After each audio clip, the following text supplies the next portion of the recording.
So, here we go. I'd like to direct everyone to my website, if you're not already there, listening through the Flash Player plug-in through the site. On the radio listen page of whatonearthishappening.com. The radio listen button, when you go to the site, is on the upper left-hand side of the site. You click Listen Live. It takes you to the radio listen page, under which you will see images for tonight's show, and there will be two sections listed there. There will be one called Sacrifice of the Goddess, and the second section will be called The Occult Season of Sacrifice. And there's a small amount of images for tonight's show, but I guarantee you there will be a lot of content to think about because, again, as I said, this is a dark topic of discussion, and it involves many aspects of the dark occult, specifically how they use goddess symbolism whenever they are invoking a sacrifice ritual. And this brings us to the main point here, is that human sacrifice rituals still are ongoing into the present day. This is not something that was once with humanity and is no longer practiced. This is not something from the ancient past, although it was done as well into very ancient times. It has stayed with us up through the current day, and I know to many who are unstudied in the occult and who may really look at the world from a traditional scientific left brain worldview, and one in the traditional political left-right paradigm, or one of traditional education. That sounds ludicrous. That sounds like something that could not possibly be, or could not possibly be occurring in our world. And I assure you that it is. If you understand the occult, understand what its symbols are, what these symbols represent, and what they are basically saying to the people of the earth, you understand that in recurring patterns, symbolism that specifically represents the goddess, okay, is continuously destroyed in ritual enactments in the light of day, in broad daylight, because dark occultists who practice these rituals, and the rituals are indeed about giving blood to the earth, understand what this goddess symbolism represents to them in their religion, in their worldview, in their understanding. And people will say, well, I don't believe in any of that stuff. So that's the first thing I want to address when it comes to things like this, particularly symbolism or traditions of any kind. People will immediately respond, well, that's not my beliefs. That's someone else's beliefs. And I've said it before on the show, and I'll continue to repeat it. It matters very little what any individual believes. Okay, that's one of the first responses that you get back from resistant people that do not want to accept that things like this go on, even into the modern day and in our times, and is still happening. And we may have just witnessed one of them. We may have just witnessed a human sacrifice ritual. The tsunami in Japan could very well have been man-made. We've talked about HAARP before on the show when we went into negative effects of health. We very briefly speculated on it about energies that can be easily beamed into the Earth's atmosphere through technology that is being used for immoral purposes.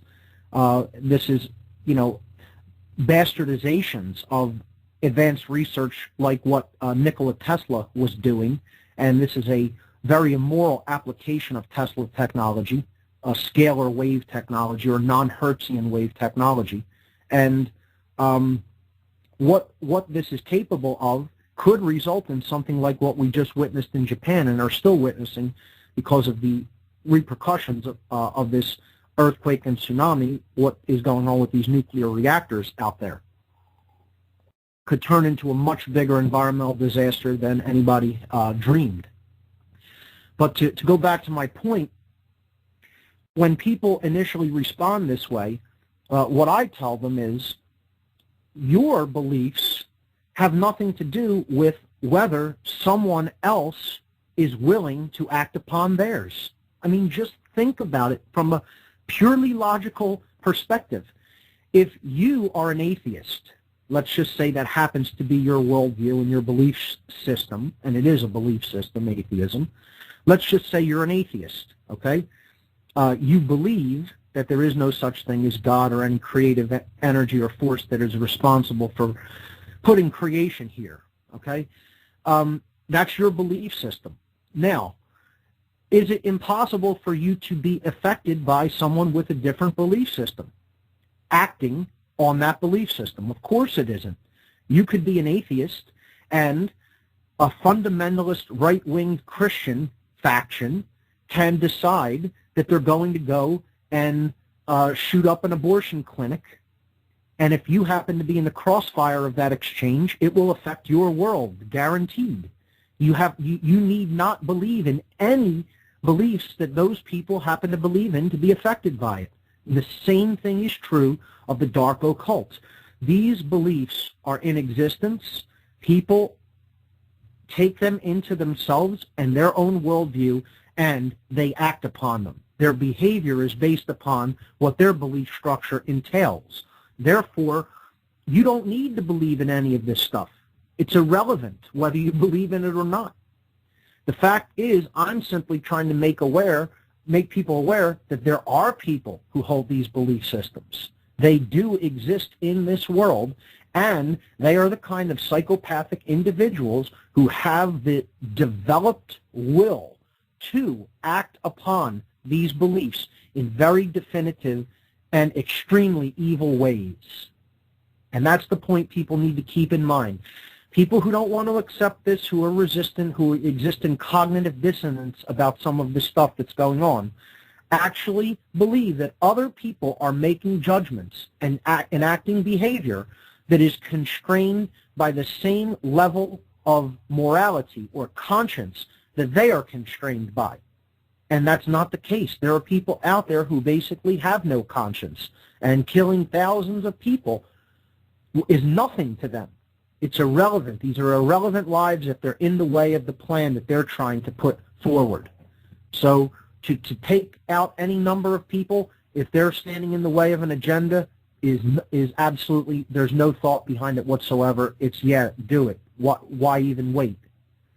And the whole attitude that people have of, oh, they wouldn't do that, the people you're talking about wouldn't do that, is completely naive. It's based in total naivete, because what they're really thinking in the back of their own mind is that I wouldn't do that. In other words, from the perspective of the person thinking about whether these acts could be done, they're thinking, I would never do such a thing. And that's the fundamental mistake that they're making.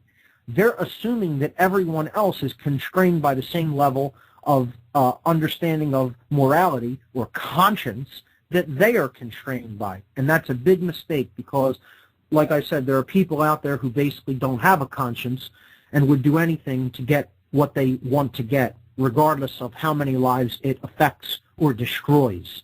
So we're going to talk about sacrifice related to the goddess symbolism in particular, and then later in the show I'm going to break down what is known as the season of sacrifice in circles of dark occultism, and help people to understand what this time frame of the year is, this 40-day time period during the course of a year, and maybe help them to watch what to look out for, to keep in mind signs that basically they need to watch out for during this time period, because very frequently, very often, the occultists will trot out a ritual during this time period of this 40 days known as the season of sacrifice. So last week I started talking about the sacrifice of the goddess and how this symbolism is used when sacrifice rituals are invoked. I'm going to recap that at the beginning here, and then give examples of different sacrifice rituals that invoke the goddess.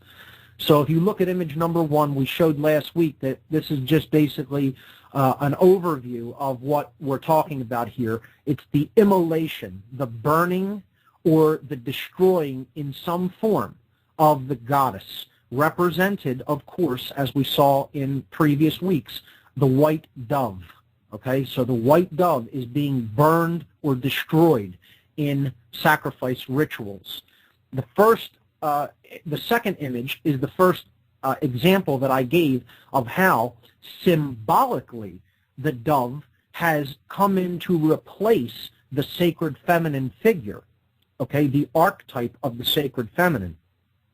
In Christianity in particular, in the Christian tradition, the dove replaces the Divine Mother or Blessed Mother in the Trinity of thought, emotion, and action, which is actually the internal Trinity, but in this religion, it's given to people in the exoteric form of an external Trinity. So the dove replaces the Divine Feminine in this three-part equation about consciousness because it is being set up as the emotional qualities or the sacred feminine qualities to be removed.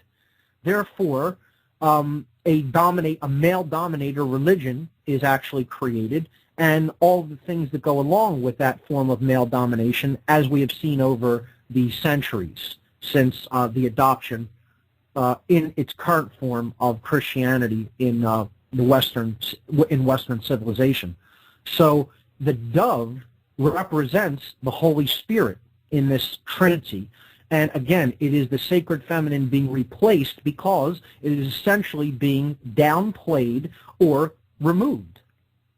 And therefore, it's replaced in spirit only, or it is looked at as a ghost, something which has died from the world, the Holy Ghost, the emotions, or the sacred feminine part of the consciousness, and specifically the right brain hemisphere, is actually what has been significantly downplayed and basically removed from culture. So, in image number 3, which is where we left off last week, if I recall, we were talking about war, and we were looking at an example of a war memorial statue, okay? This is image number 3, and it shows soldiers. I believe, of course, this is a World War I memorial, and I'm not sure what city this is from, but what you're seeing here is a reference to the sacrifice of the goddess. Again, some researchers will look at this as a sacrifice to the dark goddess. I do not agree with that assessment. I think that in these sacrifice rituals, and you can see this repeated over and over again, and we will tonight, the sacrifice is not for a goddess, but it is destroying the goddess herself, because what they are doing is destroying conscience. They are destroying the sacred feminine. Again, that's the critical thing to keep in mind here, is that this has nothing to do with an actual person. The goddess is not an actual person. It is a symbol. It's a symbol for truth, justice, freedom, enlightenment, and compassion. That's what we're really talking about here. That's what the sacred feminine energy or consciousness is ultimately about, because it's ultimately about getting in touch with the inward qualities or the emotional qualities of the self. That's what the goddess symbolizes or represents. So when we are looking at this image of an angel or a sacred feminine being out in front in this statue with her wings outstretched, we're seeing a symbolic analog of the goddess or the dove with her outstretched wings. Okay? Angels are traditionally viewed as white beings, bright, brilliant, white light beings, and they have huge wings symbolically, okay? And this is all analogous to the dove symbolism that we saw here last week. She has her wings outstretched around the soldiers. Now, the word soldier we can break down in green language, and I've done this a little bit on the show in the past, but alchemical language or word plays tell us a lot. And the occult loves wordplay. They love it, especially the dark occult. They relish wordplay. They like telling people something in a way that is actually derogatory or abusive or in a mock sense, in a pure form of mockery. Yet, the person who is being mocked or ridiculed or abused will not have any idea that this is the case, that they are actually being told what the dark occultists think of them. And you can understand how ancient this form of psychopathy and dark occultism has been with us, because it has indeed been with us for as long as languages have been with us, and since they have been invented, and perhaps even predate that time period. Okay? This is ancient. It's ancient. It's not anything new. For people that think that this is something new now that's going on, go back and do more research to understand how ancient really human enslavement is, and tyranny of all kinds is. It's nothing that's new. It's very ancient. So we look at how words are put together and what they're actually saying to the people that they refer to. Okay, we'll be talking about this a lot in the future. And as a matter of fact, my topic at the Free Your Mind conference is on occult mockery. That's what my presentation is going to be entitled, Occult Mockery. So this is a form of it. And they're telling soldiers that essentially they are soul dyers. And we can look at that in a number of different ways.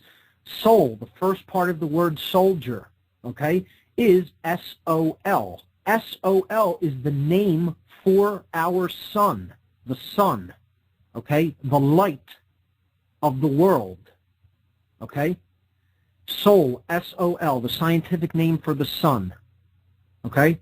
It also represents phonetically the word soul, S-O-U-L, okay? It also represents the word S-O-L-E, soul, as in one, meaning what's being destroyed is the light. What's being destroyed is the actual soul of the individual, their spirit, which is what the sacrifice of the goddess is all about. And what's being destroyed is their unity consciousness, because they are being set upon other people. It's us versus them. Not only that, but they are doing things that they themselves often believe are not morally right, yet they have been conditioned to believe that it's necessary to do them. Therefore, they are destroying the unity of their own consciousness through going against, through their actions, what they actually believe to know to be right. So they're going against, their actions are being turned against their own thoughts and emotions. Therefore, they become a being that is basically divided within. Their consciousness itself is divided amongst their own selves, meaning they are not a soul. They are not one within. They are divided. And this word, as I said before on previous podcasts, in the Hebrew tradition is called Satan. This is where we get the word Satan from in Christian tradition. Satan means the adversary, the one who opposes. It means the opposition. It means the one who rips apart from within, the internal adversarial force. So this is the dark side of conscience. This is the destroyer of conscience. Okay, in the equation, when you see symbolically represented conscious by an angel on the right shoulder and a devil on the left shoulder, the Satan force is that devil. It is that beast. Okay, it's that demon that is inwardly existing. It's the dark voice in our mind. Okay, that tells us, go against what you know to be true. Go against your feelings. Do this even though you know that it's wrong. Okay. And there's 100,000 justifications. There's 100,000 different justifications that people will come up with. They'll say, "Oh, you don't value, that your freedom was fought for."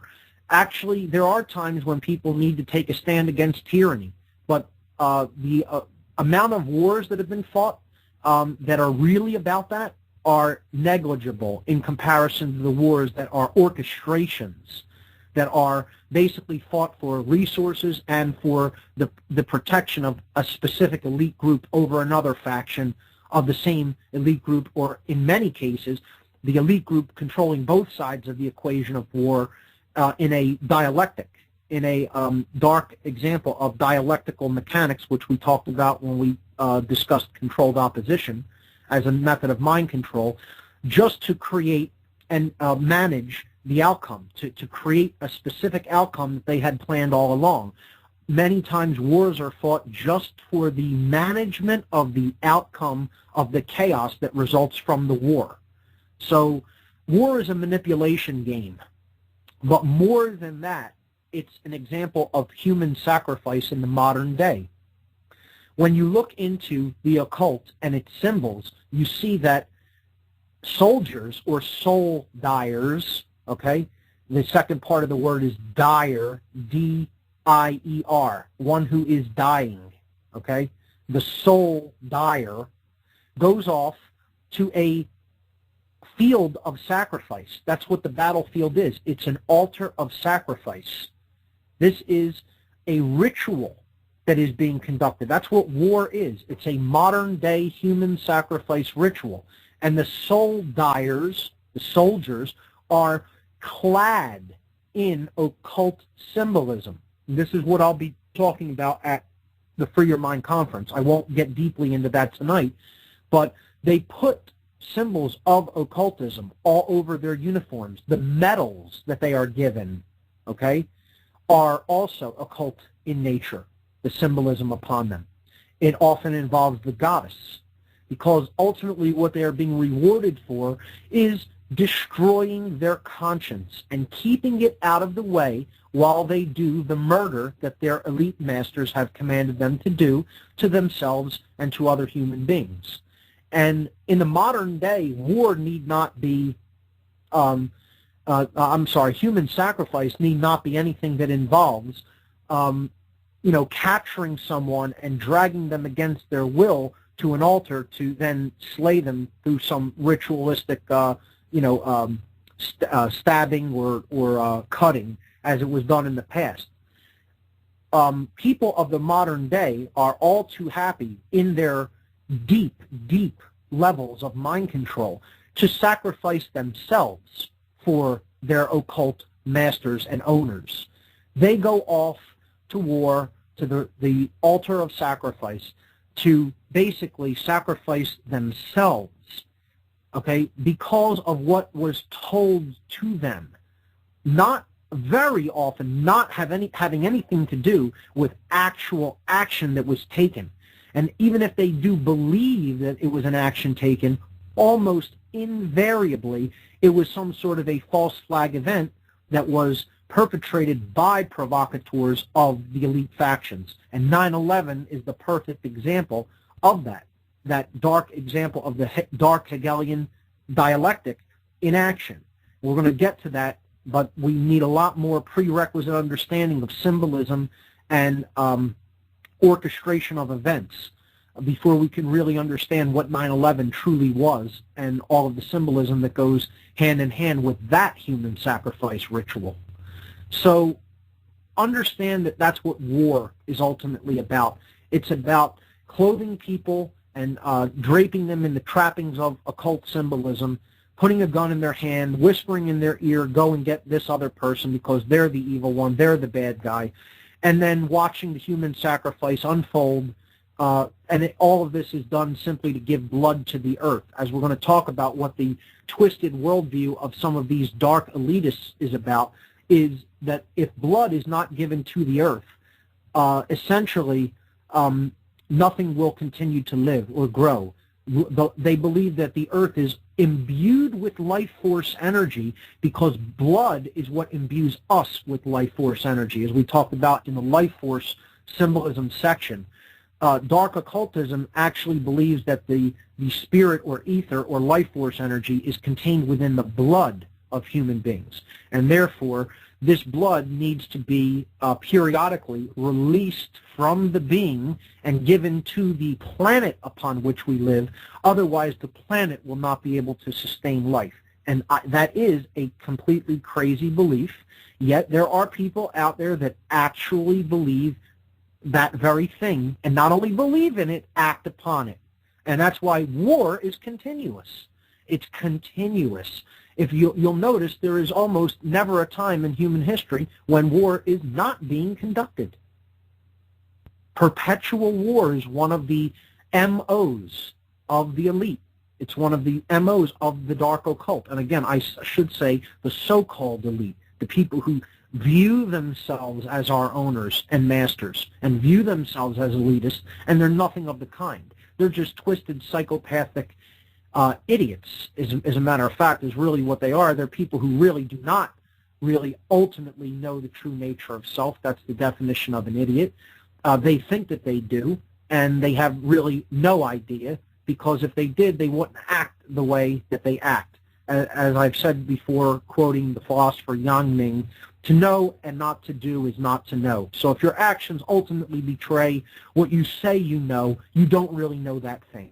You only claim to know it.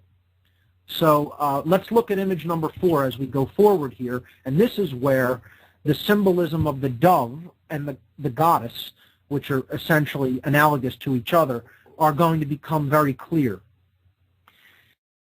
Now, these are seemingly unrelated events. The death of Princess Diana, the hurricane in the south of the United States called Hurricane Katrina, which happened back in 2005, the Columbine High School massacre, okay, and the Virginia Tech school shootings. All right, we're going to look at what all of these human sacrifice rituals, which indeed is what they are, had in common. So, the first thing to notice is that the former Prince of Wales, Diana, okay, shares the name of a Roman goddess. The Roman goddess Diana is one of the names that the goddess is named after. Okay, in goddess tradition, Diana is the Roman name for this goddess. So, if you look into the whole story about what happened during Princess Diana's accident, and you really deeply research it, you understand that this was not an accident. I'm not going to go deeply into detail about this because it would take up the whole show. You can read lots of information about this online and in books. If you just research Diana, Princess Diana, murdered. Okay, that's really all you would need to put in. Maybe I'll put in some links for this research for the podcast this week. But Diana's death was not an accident. The royal family did not like her, the royal family of England. They wanted her out of the way.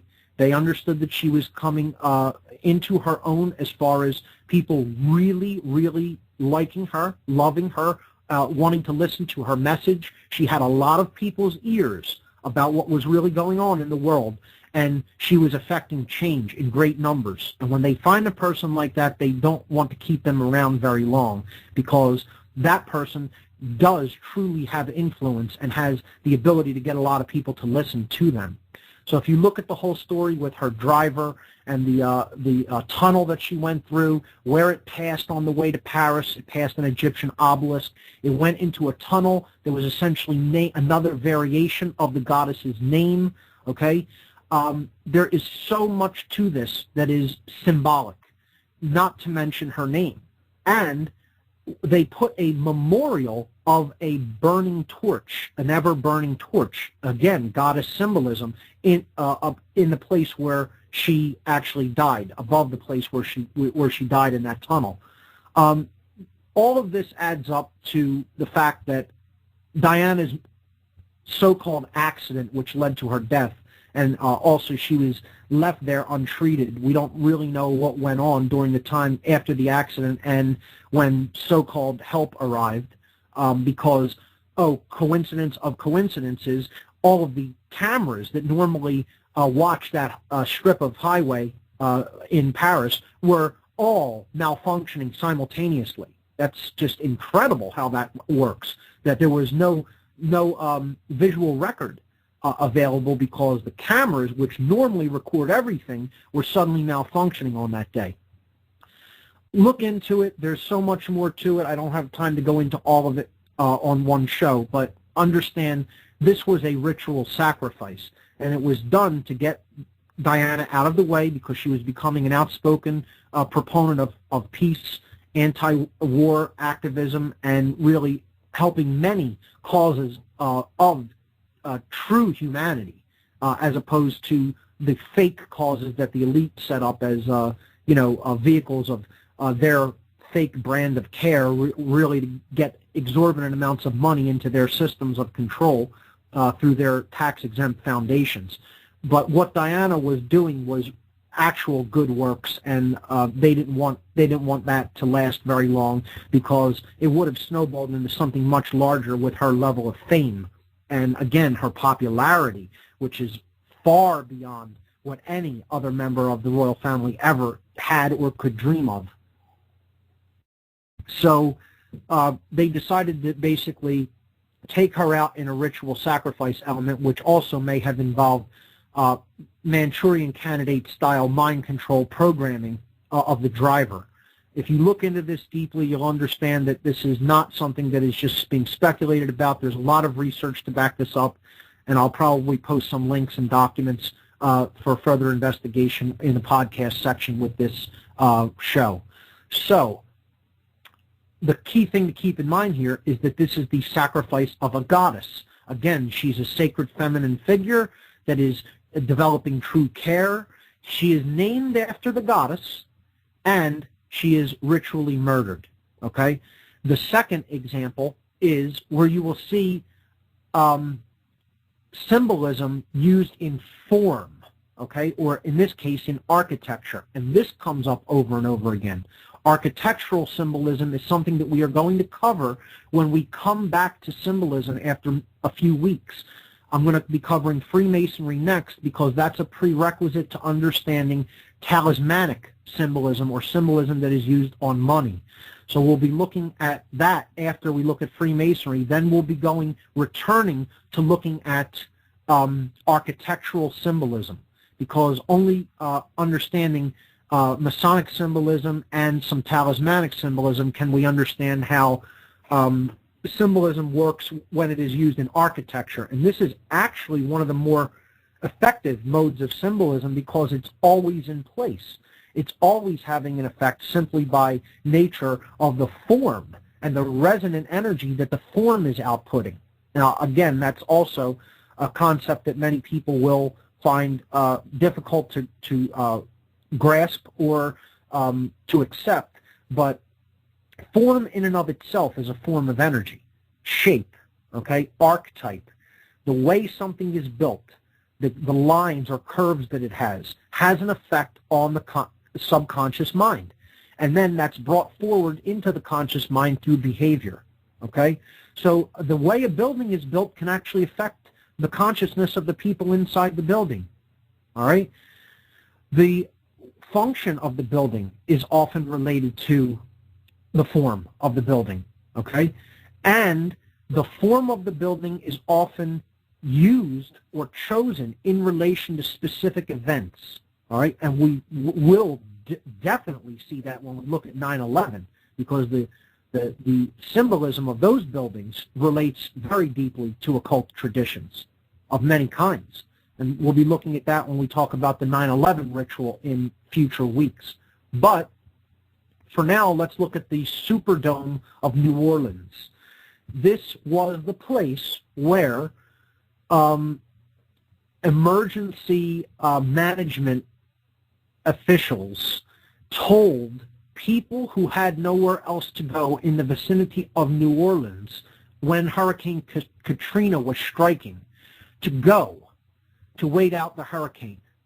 And as we saw in the aftermath, FEMA did not immediately come in and attempt to help these individuals. They basically left them there for the better portion of a week without supplies, without medication, without clean water, without proper sanitation, in this breast-shaped building, okay? So this is the feminine dome. And this was an attempted human sacrifice ritual. And if you'll notice also, it was also perpetrated upon a population that was largely African American. and other minorities. Okay? The dark occultists also are extraordinarily racist, very racist. They always attack people of non-Nordic persuasion or non-white-skinned, okay, light-haired. This is the whole idea of what Hitler had in mind. He wanted to try to breed out so-called impurities in the genes because he believed that the true Aryan people or the Nordic people were were directly descended from an ancient race of supermen, which may have been extraterrestrial. You don't hear much about that in the research regarding the Nazi occult beliefs, but indeed that's what Hitler believed, and that people of darker-skinned and haired persuasions of any nationality or country of origin ultimately needed to go away, and that was going to be Hitler's function. It was going to be one of his functions in bringing his brave new world order into being. And, you know, as I've said before, if you think that the Nazis lost World War II, you're also very naive. The Nazis didn't lose anything. Germany may have lost World War II, but the Nazis went underground, and they continued their ideological agenda from covert persuasions. And that's still being waged today, and indeed that's really who this war of information is being fought against. It's being fought against people who absolutely are Nazis in their heart, and they still hold Nazi beliefs. And that includes extreme forms of racism. And, you know, as we talked about, that's purely, they try to perpetuate that to their cattle that they want to herd and control, okay? So they try to get as many other people to be racist so that they'll turn against each other in this divide and conquer strategy, which we talked about in Methods of Mind Control previously on this show, so that people will become weaker because they'll be fighting amongst themselves. And essentially, they really accomplished that to a large extent in the ritual of Hurricane Katrina by setting the classes against each other in many ways. Rich people had an opportunity to get out, or people who at least had the means to get out of that city during the warnings that were given, left, and many people who were poor and did not have the actual means or the transportation capabilities were left in the affected region and left to fend for themselves. You know, to me, if anything, if emergency management facilitators are here to do anything, it's to try to adapt to something that they know is coming and get people out of the area quickly. They didn't do that. They failed to do that. As a matter of fact, they didn't fail to do it. They deliberately did that. They wanted to leave as many people of ethnic descent and of lower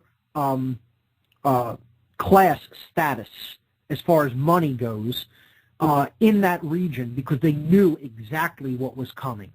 And they wanted as many people as possible to die or be extremely weakened by what was to come.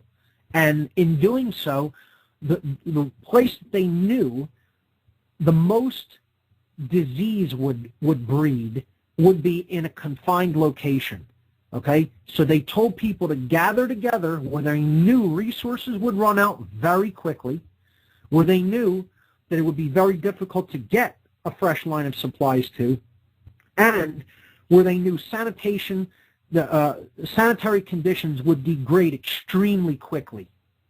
Okay? And you can just look at some videos or pictures of what the Superdome looked like, and you'll understand what I mean if you haven't already seen those pictures. Okay? The Superdome itself is shaped like a breast. Okay? It is shaped like a sacred feminine symbol. Okay? The breast, which is a symbol of nurturing and motherhood and care. Okay? This was another example of a human sacrifice ritual, and also possibly something that involves scalar weaponry. I can only speculate to that. Maybe it is a natural occurrence, but we can look into things like other hurricanes happening during 9/11. People don't know there was a giant hurricane, I think it was a Category 4, off the coast of New York City during 9/11, during the morning of, that quickly dissipated thereafter. Hurricane Erin, if you look that up, you'll see it off the coast of New York right around 9/11, 2001. And this also could go hand in hand with some theories that people have speculated about a more exotic nature of possible weaponry used in the 9/11 event. And I'm, researching into that myself. But my work focuses more on the symbolism of that event, which this is what I'm trying to build toward, to get people to understand all this prerequisite symbolism. If you understand that and you understand how to associate these things, because that is what the occult is about. It is about symbolic associations. And occultists always work through symbolic associations. All right? And people who say, oh, you can't associate these two things, that form of left brain thinking, all right? I'm not saying that logical, reasonable left brain thinking isn't very important, but you're not going to understand this language of symbolism if that's the only way that you think. Unless you put the analogous symbolism together in a way that is holistic and it associates ideas, you're not going to understand how these occultists think. It doesn't matter how you want to think. I'm trying to put you into the mindset of these psychopathic people. This is how they think. That's the main point. If you're going to pull one main point away from this, understand that. I'm trying to teach how they think, not how I think, okay? I understand their symbols because I've studied them. This isn't necessarily how I think. I don't just purely reason from analogous things put together in my mind from here and there. I'm explaining to you how their mind works. That's what you have to know. To know how to defeat the enemy, you have to know how the enemy's mind works. So that's what I'm endeavoring to do here, okay? So understand that the Superdome is a sacred feminine symbol. They put as many people of poor and ethnic persuasion into the Superdome and essentially cut them off from supplies, okay? There was no influx of supplies, and the sanitary conditions degraded very quickly so that these people would be stuck there without a line of help. And that's indeed what happened. And, many people died, but it did not succeed to the point where that the elites who really had this sacrifice in mind wanted it. I would look at it as a semi-failed human sacrifice ritual, or a largely failed one, because people did eventually get in there and get the necessary supplies to the people that were cut off at the Superdome and get them out of that affected area. So I would say that it was definitely an intended human sacrifice ritual, all right? And it has the sacred feminine symbolism deeply associated with it. Now, two that are almost undeniable are the two you see depicted in the images below, these two in image number 4, which is the Columbine High School shooting massacre and the Virginia Tech Technical Institute massacre that happened a couple of years back. The Columbine High School massacre happened on Tuesday, April 20th. Now, we're right smack in the middle of the season that I'm going to be talking about in the second hour of the show, called the Season of Sacrifice, okay?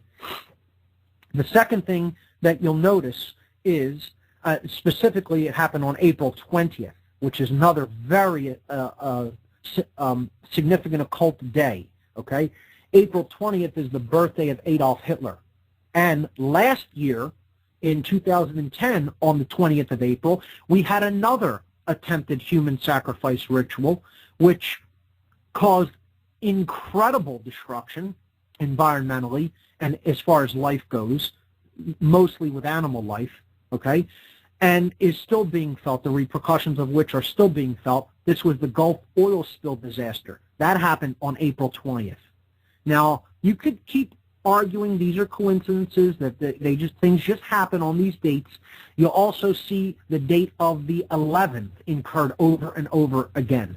Okay, 9/11, the Madrid bombings, I believe, happened on the 11th of the month. Okay, just the other day on 3/11, and I didn't specifically come out and say it, but I said we're going to probably need to watch in the second hour of the show for events such as this coming up soon, and it came even before I expected it. On 3/11, many people said watch for some sort of false flag event happen on this day. On 3/11, you have the Japan earthquake and tsunami and the subsequent nuclear disaster that's unfolding before our eyes right now. Okay, so to go back to Columbine, look at the name of the school where this was done. Columbine High School. It is named after Columbia, or Column, the dove. The name of the high school where this happened on April 20th, 1999, okay, was Columbine High School, and that is named after the goddess herself. Two students, Eric Harris and Dylan Klebold, came in and basically assassinated students and a teacher. They killed 12 students and 1 teacher. Okay, and that's a symbolic number, 12 plus 1, 13. All right, the sun and the 12 houses of the zodiac invoked during this ritual. These children were on psychotropic medications. Psychotropics have been used they were on antidepressants, what I call the demon drugs, the SSRIs and the SNRI drugs. We've talked about that extensively on this show. This is quite possibly a Manchurian Candidate style situation, although I'm not definitively saying that is what it is. So you have to keep an open mind and understand if it's not orchestrated, which there is a possibility that it is, it may very well be an example of what's called Synchro Mysticism. And Synchro Mysticism needs to be kept in mind when we discuss this. This is the universe itself, the underlying creative intelligence of the unified field, actually orchestrating events. Some people have called this the hand of principalities. Some have called it a hidden hand. Some have called it the hidden chiefs, as it's often referred to in the occult. All right? Of a higher level mental force in the universe that is just self-existing. Okay? A principality or something of that nature. Okay? Some people have referred to them as angels.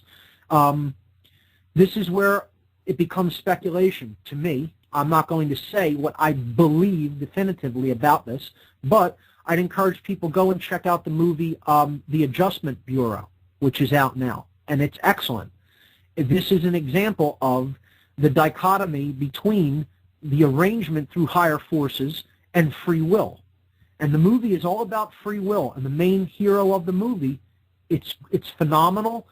It emphasizes how important and precious free will is. The main scene is enacted at the Statue of Liberty, another invocation of the goddess, and I believe this is all allegorical. This is all allegorical and symbolic, and the movie paints a very powerful moral lesson. And I encourage people to check it out. I thought it was phenomenal. It's not, I guess, the highest quality Hollywood production out there, but for what it is, it was pretty well done. And again, it teaches a lot about the preciousness of free will. Now, in Synchro Mysticism, this higher level intelligence that is just inherent to creation, orchestrates events to try to reach us with a message that is nonverbal, that is unspoken, that simply has to do with patterns that we must become conscious enough to see and interpret for their meaning. And I have to throw that out there as a possibility for what these rituals indeed represent. I do believe that they're more likely orchestrated. I lean toward that, but I keep an open mind that it may be Synchro Mysticism as well.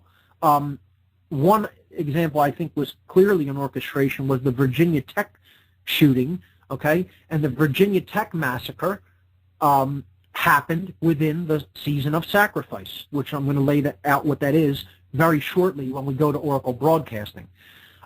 This happened on Monday, April 16th, 2007. right in the middle of the season of sacrifice. Okay? It happened on a Monday as well. Okay? This is Monday and Tuesday are days where they really like to bring these events forward.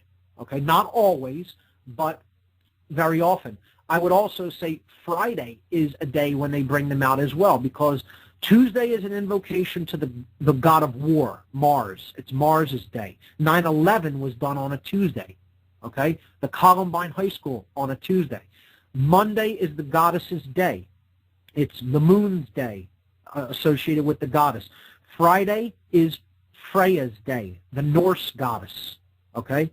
So it's another invocation to the goddess. In French, it's Vendredi, which is Venus's day. All right? So here we have another name of the goddess. The goddess is often referred to as the Virgin. Okay? The mother of Jesus is the Virgin Queen. Okay? The Blessed Mother, Mary, the Virgin. This happened in Virginia Tech. Okay? Named after the Virgin. We've talked about Washington, D.C., named after Columb the dove, Columbia. Okay, another example of the goddess, and it sits in between Maryland and Virginia, two states named after the goddess, because this symbol that was supposed to be about the seat of care, okay, has actually become the seat of male domination in this country, the Washington, D.C., the District of Columbia, and it is actually turned from a sacred feminine symbol of the breasted dome with the goddess Columbia or freedom atop it, supposedly representing Congress, which is coming together of male and female forces. Instead, it has basically become a rape. It has become a sacred, or not a sacred, but a demented form of masculine control, of male dominator consciousness that is raping the sacred feminine. Okay, between the two states of Maryland and Virginia. All right? We have to understand this is planned. This is an accident. Okay? Not even that is not synchro mysticism. People named the capital of this country after the goddess. They named those states and put it in between those two states after the goddess. That's a deliberate effort. And I believe Virginia Tech was also a form of Manchurian candidate mind control. If you look at the individual who carried that out, Seng Hui Cho, he killed 32 individuals and then turned the gun on himself for a total of 33. So here's another symbolic number of killings. In Columbine, it was 13 people. In Virginia Tech, named after the Virgin, it was 33 individuals, symbolic of the 33 degrees of officially known Freemasonry. So look at these as a pattern. Take them as a pattern together. Understand the dates when they happen, all right? The final one that we're going to talk about is the Columbia Space Shuttle disaster. Okay, again, named after the goddess. It looks like a white bird, all right? The Columbia Shuttle looks like a bird with its wings outstretched. How was it destroyed? It was burned up during re-entry into the Earth's atmosphere. A burn-up is essentially an immolation, okay? The immolation of the dove, symbolically, and the craft is named after the dove. Columbia, the goddess. How many individuals in the crew were aboard that lost their lives during this human sacrifice ritual? Well, that was 7 individuals as part of the mission crew. Those 7 individuals were 5 male and 2 female. And as we talked about, the gods of the sky that are what the astrotheological traditions are patterned after and what the chakras represent, okay? The 7 objects that can be seen with the naked eye from Earth is the sun, the moon, Mercury, Venus, Mars, Jupiter, and Saturn, the 7 gods of the ancient world and the astrotheological traditions. So you had 5 male representing the Sun, Mercury, Mars, Jupiter, and Saturn, and the 2 females representing the Moon and Venus. Is this coincidental? Is this synchro mystic? I personally don't think so. I think that's the crew that they chose to do this upon, because it was 5 men and 2 women. They chose a way of doing it, making it look like an accidental burn-up in the atmosphere, and it was an immolation of the goddess Columbia, the white bird or the white dove.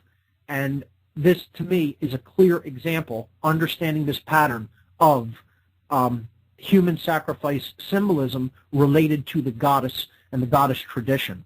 And what they are essentially doing over and over again through this form of ritual is immolating or murdering or destroying the goddess. It's a symbolic killing of the sacred feminine, which is really the way out of the mess that we're in, is getting in touch with that force. I just looked it up here. The Madrid bombing in Spain happened on March 11th as well. That's the tsunami was on the anniversary of that. So again, we have the date, the 11th. It comes up over and over again. It's about being conscious enough to understand the pattern. That's what we're getting at here. Keep an open mind and look at the pattern that is unfolding right before our eyes in the light of day. We only need to be conscious enough to see it and recognize it for what it is.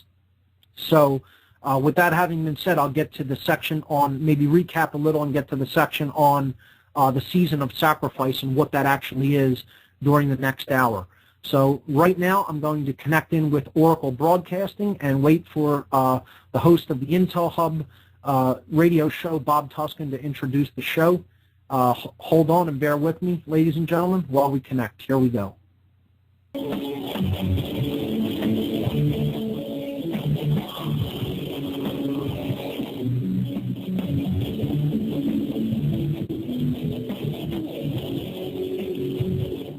What on earth is happening, folks? Bob Tuscan, Tuskin.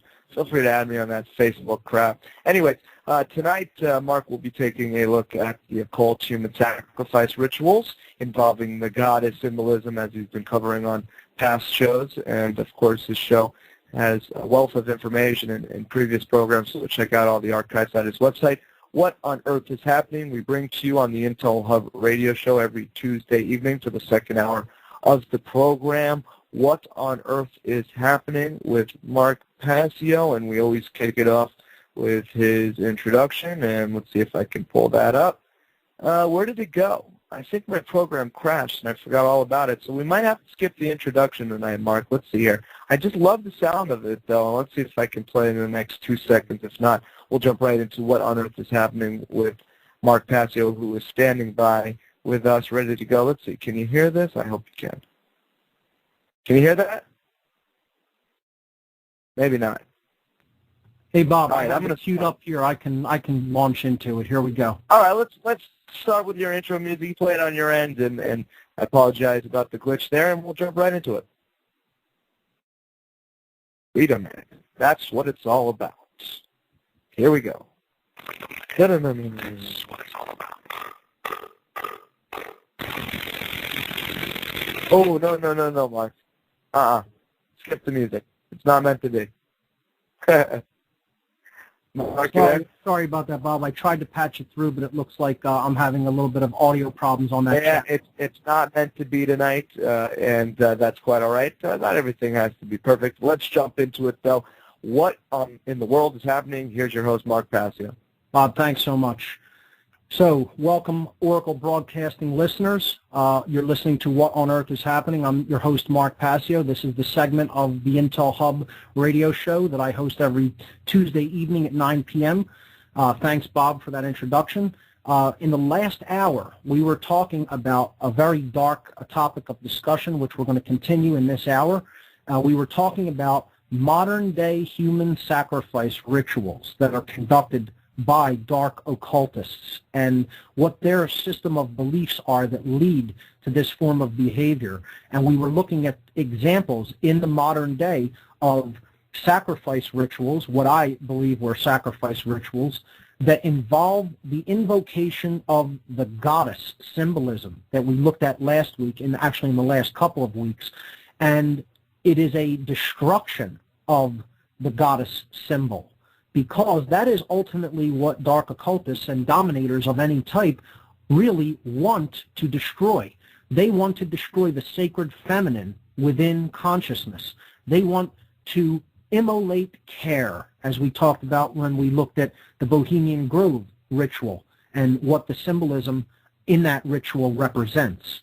So if you've been listening to this segment, you'll follow the tapestry here, and it is indeed a tapestry. If you haven't, I encourage everyone to go up to my website at whatonearthishappening.com and look at the podcast section there. You can follow it back from the time I started this show about a year ago and catch up to date, and the tapestry is woven throughout those 50 weeks of shows that I've been doing. So, with that having been said, what I want to do, actually at the top of this hour for all of the Oracle listeners, is just announce the Free Your Mind Conference. This is a conference that's coming up here in Philadelphia that I am a co-host and organizer for, and this is racing toward us and coming up in early April.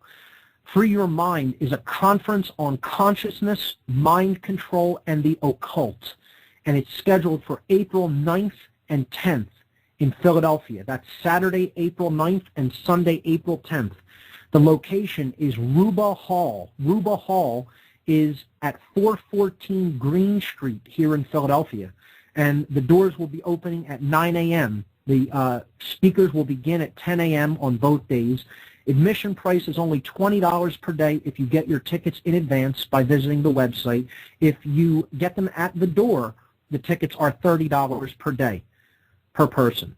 Free Your Mind is a two-day conference for April 9th and 10th, 2011 in Philadelphia, featuring multiple speakers and diverse educational materials for the purpose of raising public awareness of the critically important topics of mass mind control techniques, the covert and subversive influences upon consciousness and behavior, trauma-based and ritualized abuse, and the practical mental and emotional healing methodologies available for those affected by these devices.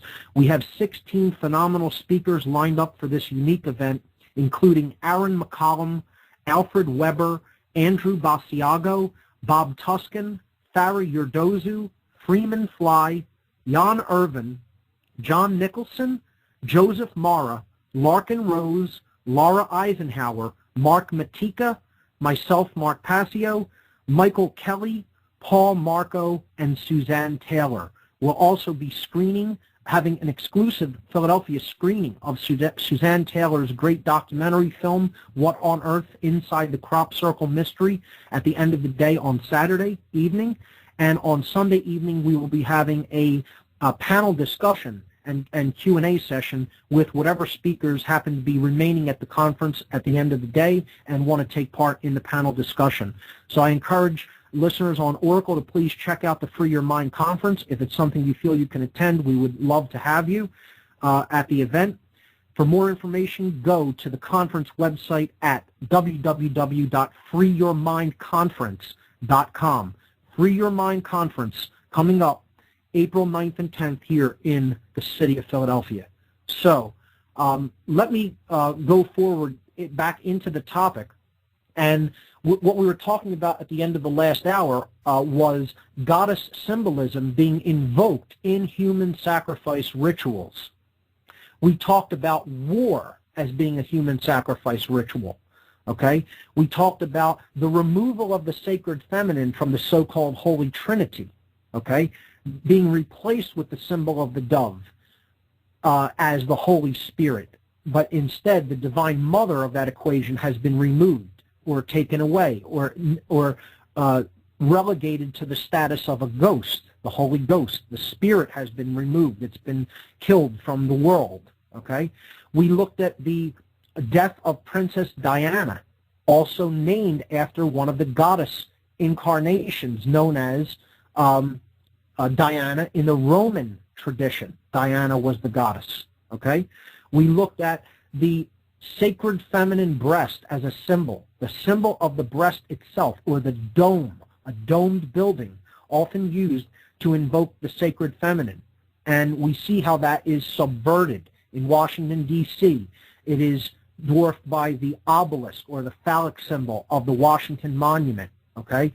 In the example that I gave as a human sacrifice ritual, we looked at the Superdome in New Orleans, shaped like the sacred feminine breast, where thousands of people were herded into that building who were unable to leave that affected area during Katrina back in 2005.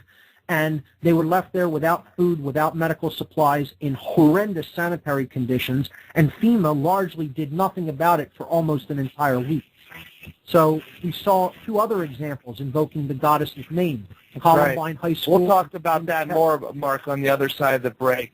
Folks, we're coming up. You're listening to the Intel Hub Radio with Mark Passio and What on Earth is Happening.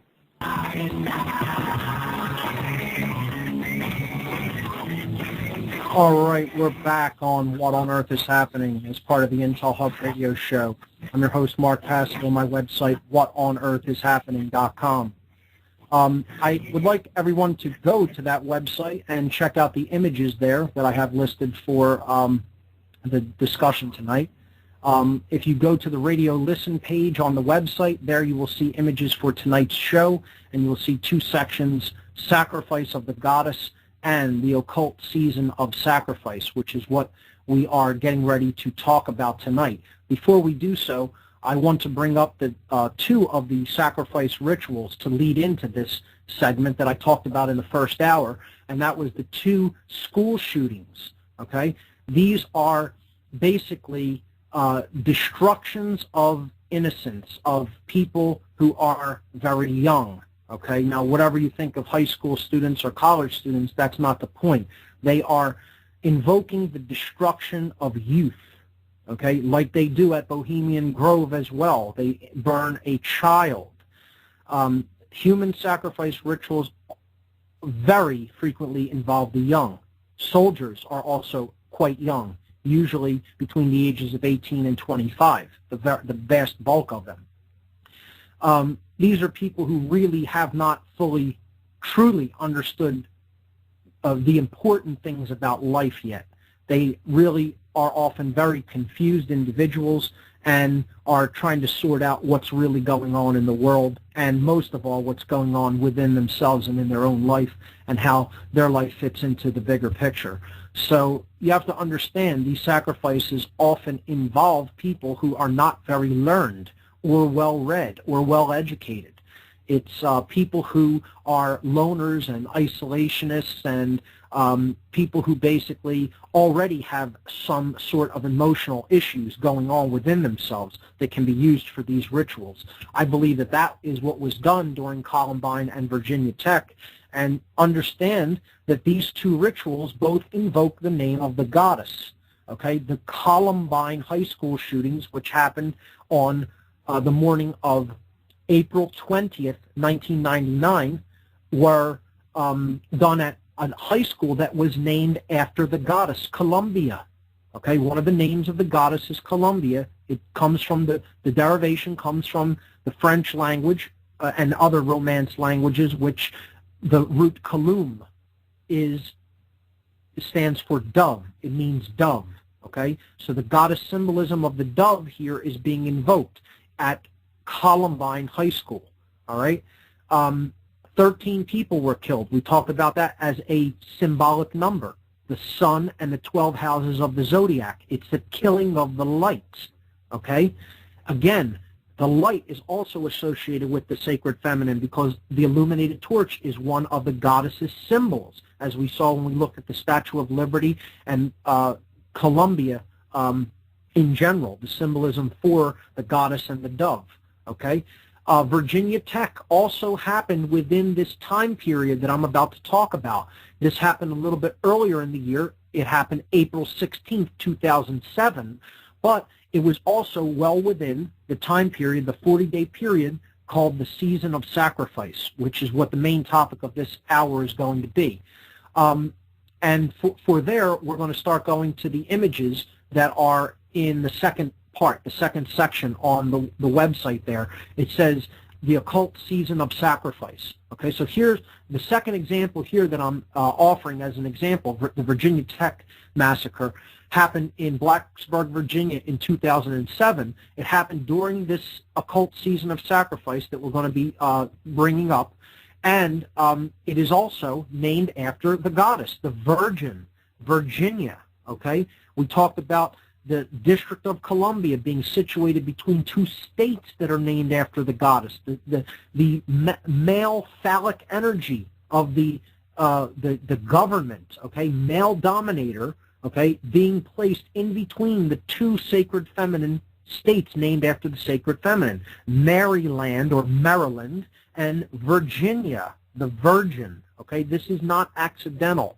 All right, this is symbolic language, and it references the goddess. All right, we looked at the Columbia Space Shuttle disaster as well, an immolation of the symbol of the goddess or white dove, and named after the goddess as well, Columbia. Now we want to look at time periods to watch out for. All right, and we're getting ready to enter this, which is very appropriate. We're doing this on March 15th, the Ides of March, as they call it.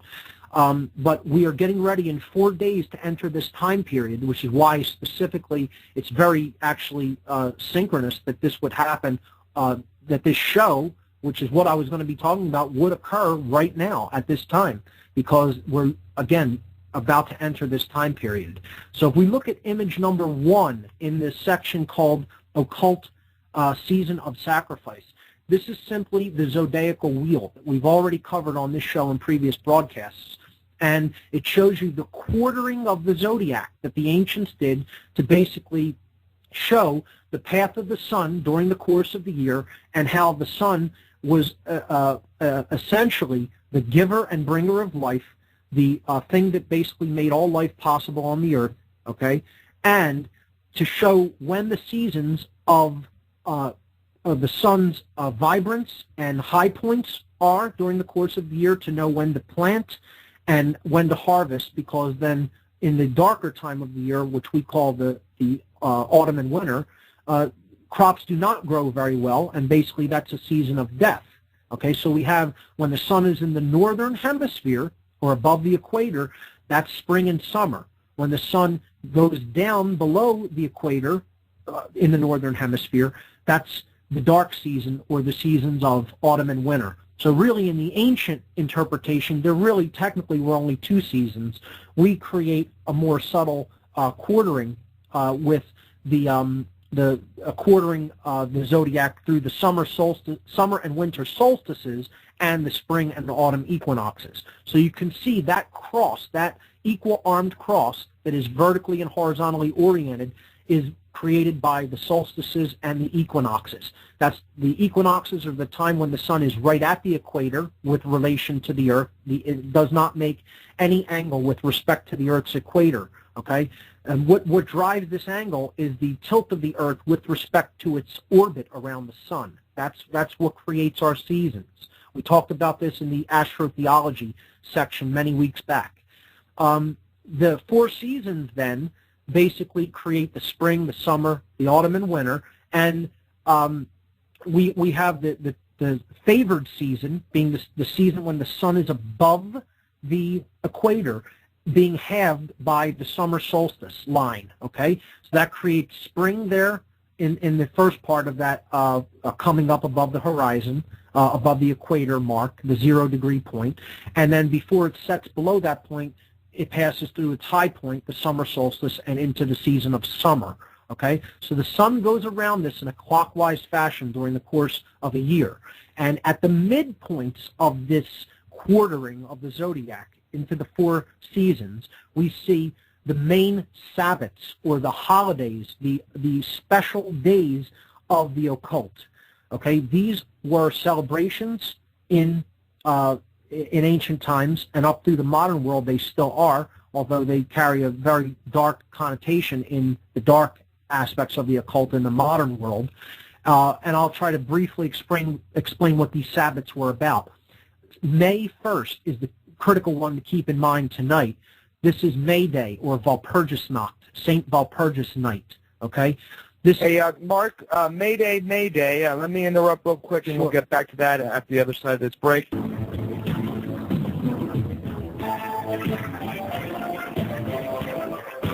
All right, ladies and gentlemen, we're back on the What on Earth is Happening segment as part of the Intel Hub radio show here on Oracle Broadcasting.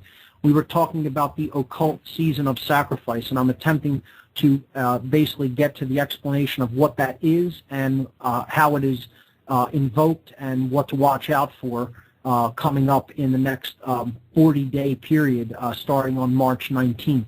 But the prerequisite understanding of this is a simple understanding of the Earth's motion around the sun, how that creates the 4 seasons, how the ancients would quarter this into the 4 seasons on the Zodiacal Wheel, and the midpoints of these seasons being the high points of the season, so to speak, and when the occult traditions of the ancient world would celebrate as a holiday the very midpoint of these 4 seasons. So the first we were looking at is the midpoint of spring, or May Day, okay? May 1st, this is Walpurgisnacht. It's actually on the stroke of midnight between April 30th and May 1st. And again, these are always celebrated at midnight. This is the first Sabbath, okay? And this is the spring fertility rites. This is when some form of offering would often be made to the earth in the form of a sacrifice to ensure a bountiful harvest come harvest time, because the spring is your planting season, okay? So you can see that the bull, which is another symbol of fertility, is the midpoint of spring, Taurus there, and that is the earth sign, okay? Spring is ruled by the earth sign of Taurus. In the summer season, the Sabbath midpoint is known as Lammas Day. This is also called midsummer, okay? And that is the midnight between July 31st and August 1st, all right? And this is the high point of the sun at Leo, because this is the season when the sun basically comes into its strongest energy, okay? It is a roaring lion with a mane, that being symbolic of the rays of the sun, okay? And this is basically another celebratory festival, Lammas, in general, during the midpoint of summer. Now, and it is also like a sort of like a thanks celebration, to give thanks for the harvest of food and abundance that came about through the planting season in the spring. It is also a glorification of the sun in general, because that's what makes everything grow. So this is a celebration of the sun and a form of thanksgiving, so to speak, to the abundance that was derived, again, from the planting season.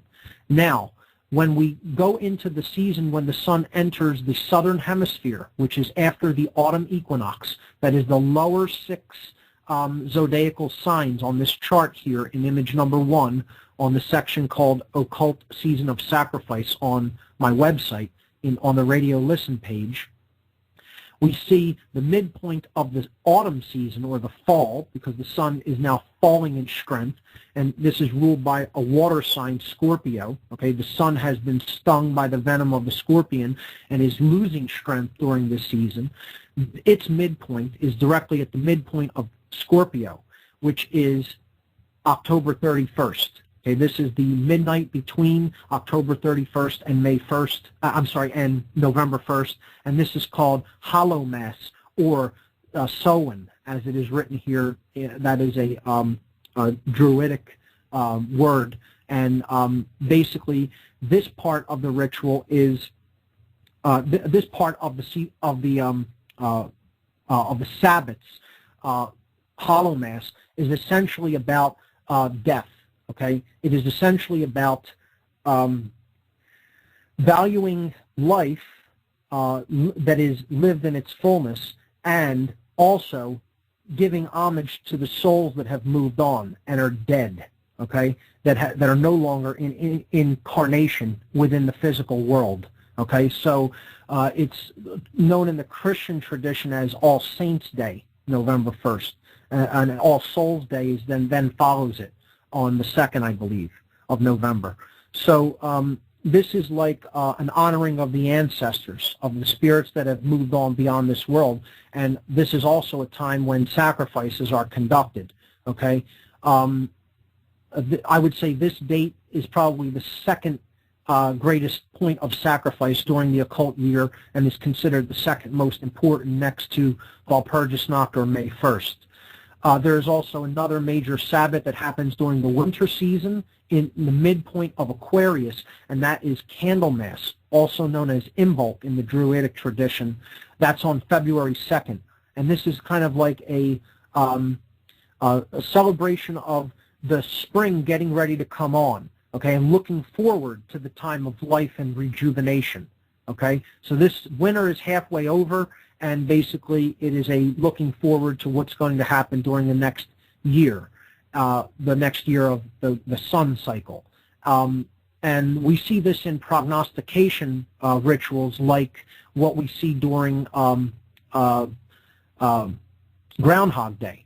Groundhog Day happens on February 2nd, or Imbolc, Candlemas, because what they're basically doing is judging by the weather patterns whether they think there's going to be a gentle second half of winter leading to a prosperous spring where you could start planting early and ensure a greater harvest, or whether the winter is really going to hit very hard and you're really going to need to ride it out through your supplies, and the conditions for planting may not be as favorable during the next coming cycle. So that's what this part of the year is often about. It's a hopeful ritual, and one in which you're basically putting intentions forward that the second part of winter will not be too extreme. So those are the 4 occult holidays. These are the occult Sabbats, as they are known. And what I want to talk about mostly today is May 1st, Walpurgisnacht. And I want to address your attention to the time period between the horizontal line at the left-hand side of the zodiac between Pisces and Aries, the spring equinox, which we are coming to in a few days, and the midpoint arrow, the red midpoint arrow of the spring season, which points through the center of Taurus, of the house of Taurus, okay, which points at Walpurgisnacht or May 1st. This 40-day period between March 19th and May 1st is referred to in the occult, in the dark occult, as the season of sacrifice, okay? This is the time period where sacrifices would be offered to ensure a harvest that would ensure that crops would grow, that the sun would look favorably upon the earth, that there would be this sacred marriage between the sun and the earth to create a lot of food and a lot of prosperity. So this is when dark occultists that are looking for their prosperity during the course of the year will often invoke some form of a sacrifice that is connected with mind control, okay? And I believe 2 of these examples, if they are not direct orchestrations, are certainly examples of synchro mysticism when it comes to goddess symbolism and human sacrifice. I lean more toward the purely orchestrated component of this. They often happen during this 40-day period. Now, there's 365 days in a year, so statistically, we're talking about something that is significant for events of an extreme negative nature having to do with mass killing to happen during this 40-day time period. It's not statistically insignificant, all right? So we're going to look at why this is considered their season of sacrifice, what it actually represents. In the next 2 images, we're going to see how different occult symbolism relates to this season or time of the year and what it really ultimately means. So we look at the sun's motion with respect to the earth and the earth's plane of orbit with respect to the sun. We understand that's what creates the seasons. In the second image, which is image number 2 in the section called Season of Sacrifice, we see the solstices and the equator, okay? So this is another way of looking at the sun's motion. It just keeps going up and down along that line. It goes from the middle point to the top, then back to the middle, then to the bottom, and that's basically how the sun progresses during the course of the year with respect to the angles that it makes with the Earth's equator. The top line is the summer solstice, and that is when the sun is at a 23.5 degree northern angle at the Tropic of Cancer. The midline is the equinoxes, when the sun is at 0 degrees. Equal days and nights, okay? Equal amount of light and darkness, hence the name equinox. That's the break music. You're listening to What on Earth is Happening. I'm your host, Mark Passio. We'll be right back, ladies and gentlemen.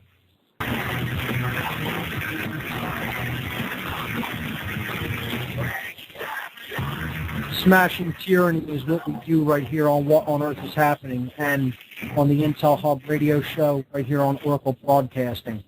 So we were talking about the occult season of sacrifice before the break. This is the last segment tonight. We have 2 images left to make our way through. We were talking about why this is considered the season of sacrifice to the dark occultists, because it is all ultimately about the killing of the light. It is about the killing of the goddess as well, the bringer of the light, okay, who bears the light into existence, as we saw with goddess symbolism representing the divine sacred feminine force that ultimately is about our emotional qualities that bring forward to the light of day true reason and true understanding, and then true moral action in the world. So in the image number 2 in the Season of Sacrifice section, we see the Zodiacal Wheel depicted in a form with the sun upon it, and the midpoint of that image, the midline, okay, the equatorial line, okay, that depicts when the sun is at 0 degrees with respect to the Earth's equator. This is the points that we refer to during the course of the year as the equinoxes, equal day and night. Okay, equinox means equal night in Latin. So these 2 points, the sun makes no angle with respect to the Earth. Okay, so you get an equal amount of day and night. All right. This is what we're coming up to on March 20th of this year. Okay, March 19th is a big date in the occult as well, okay? And it's specifically because it is the eve, usually, of the equinox, the spring equinox, when the sun is at the equator point, at exactly 0 degrees. Now, this lower 6 houses of the zodiac, okay, in the lower portion of the zodiacal circle, is referred to as the tomb of the sun. Okay? It is referred to as the sun's grave, coffin, or tomb, because this is the time when the sun is in, of the year, during these 6 months, that the sun is in the southern hemisphere. And the northern hemisphere is not favored by the capabilities of the sun, by the growing capability. It is not favored by the warmth of the sun, okay, or the energy that the sun outputs to basically bring life to whichever hemisphere it is in.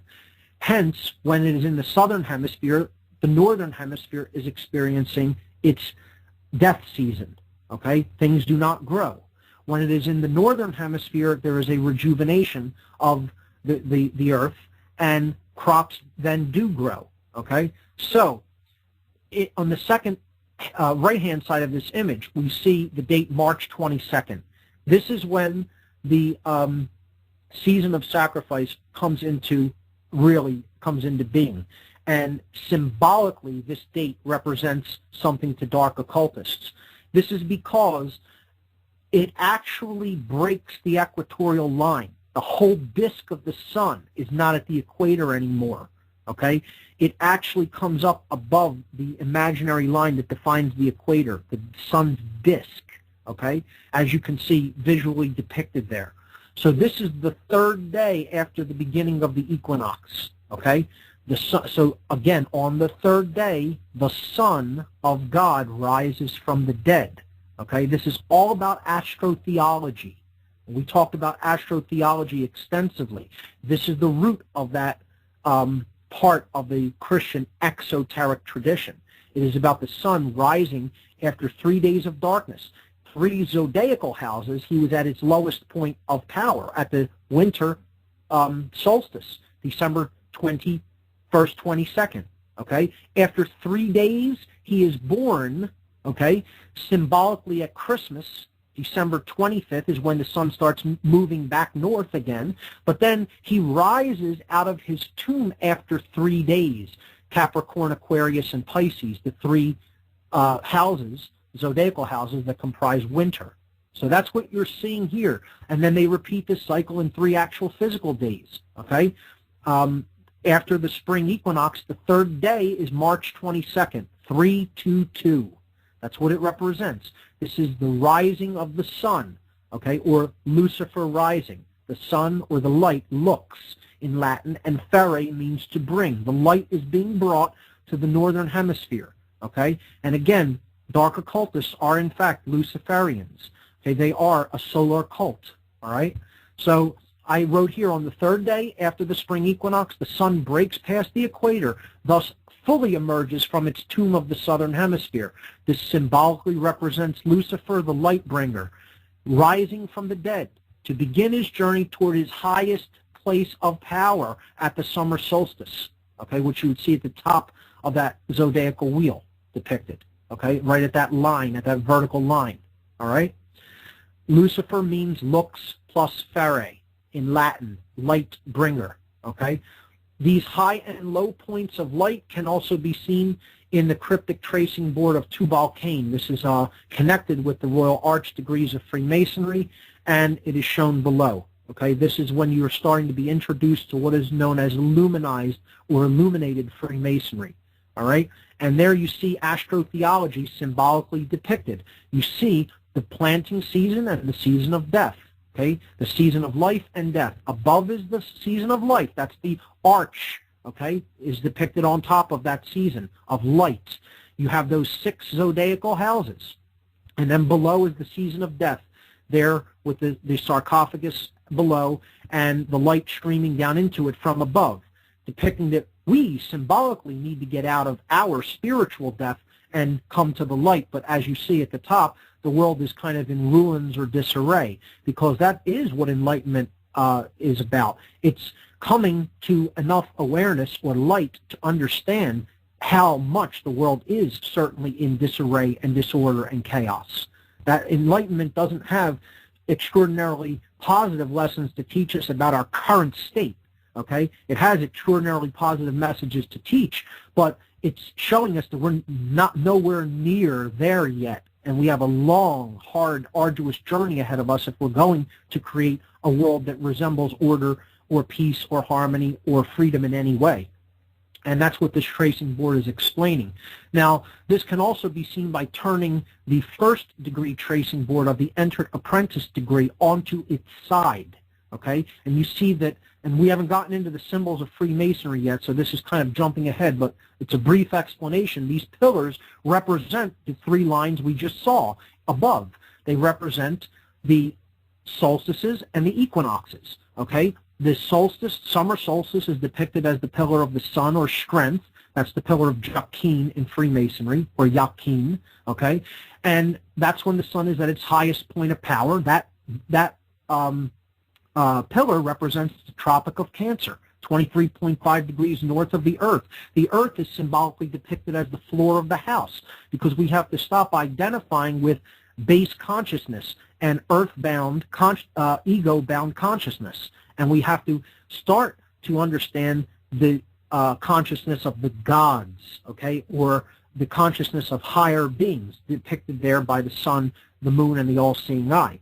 The pillar of Boaz there symbolically represents that dark pillar at the bottom, symbolically represents the winter solstice, December 21st, 22nd, when the sun is at its lowest point of power. Hence, in this example, it is represented by the moon, or the sun during its dark season.